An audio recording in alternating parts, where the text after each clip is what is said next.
اور دعا کرتا ہوں کہ وہ نماز کو قائم رکھیں۔ آج اس دعا کی تکمیل کا منظر لوگوں کے سامنے ہے کہ 113 تیر جسم میں کھبے، 34 تلواروں کے گھاؤ، اور وہ بھی راوی کہتے ہیں کہ ایک ایک گھاؤ میں کتنی تلواروں کے زخم تھے، اور نیزے کی انیاں جسم میں کھبی ہوئی تھی۔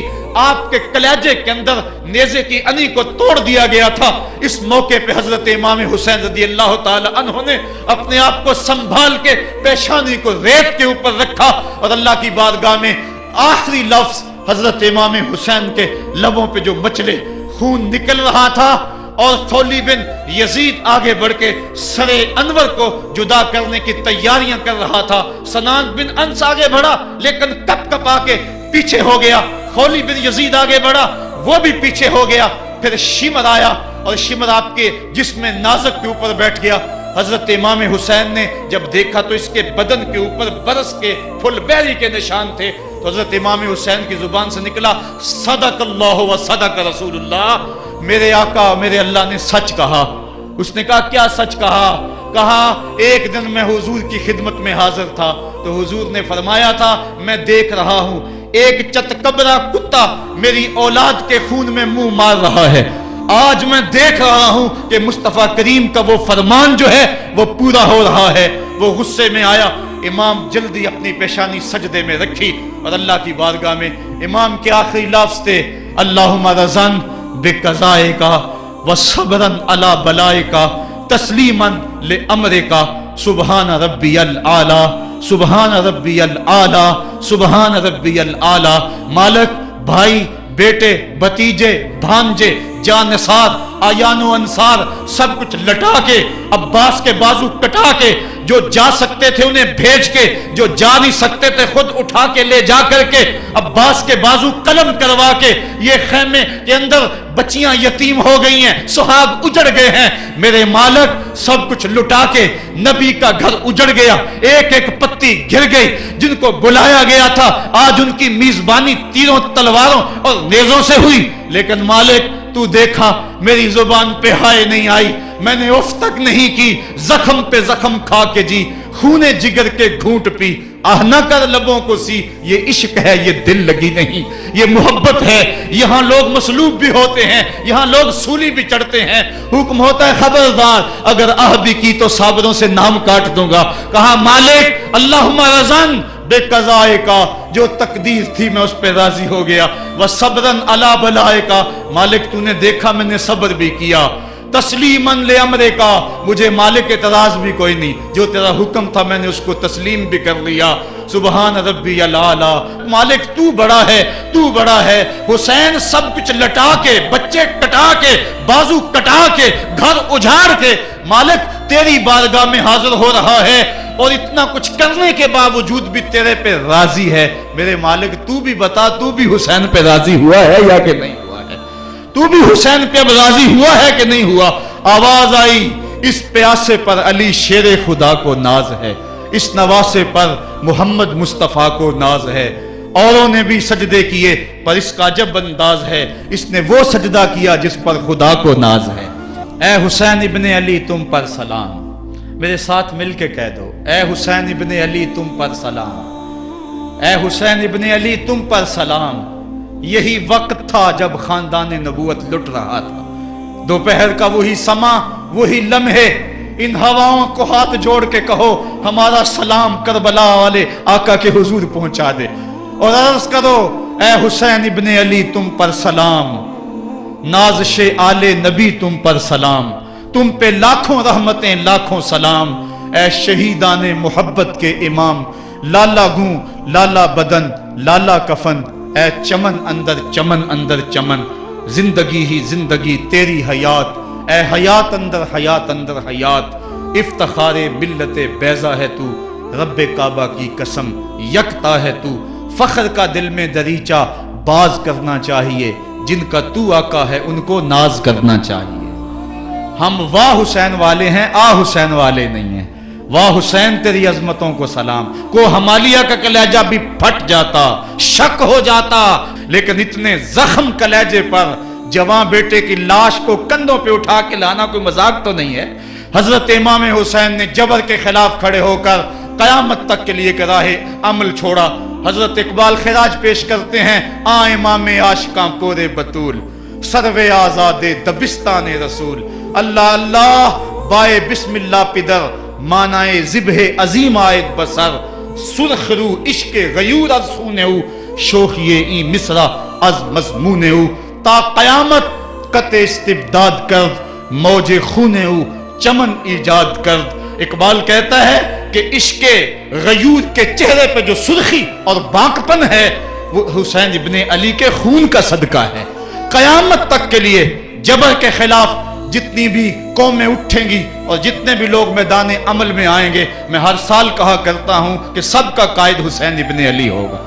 مہاتما گاندھی نے جب اپنی قوم کو کہا برطانوی سامراج کے خلاف کھڑے ہو جاؤ، اور قوم سے خطاب کرتے ہوئے مہاتما گاندھی ہندو نے کہا کہ تم کہو گے وہ حکومت جس کی سلطنت میں سورج طلوع اور غروب بھی ہوتا ہے، اس سے ٹکرانا حماقت ہے، خودکشی کرنے کے مترادف ہے، لیکن اس کے باوجود میں کیوں کہہ رہا ہوں کہ اس سامراج کے خلاف کھڑے ہو جاؤ؟ مہاتما گاندھی نے کہا تھا اس لیے کہ میرے سامنے حسین ابن علی کا کردار موجود ہے۔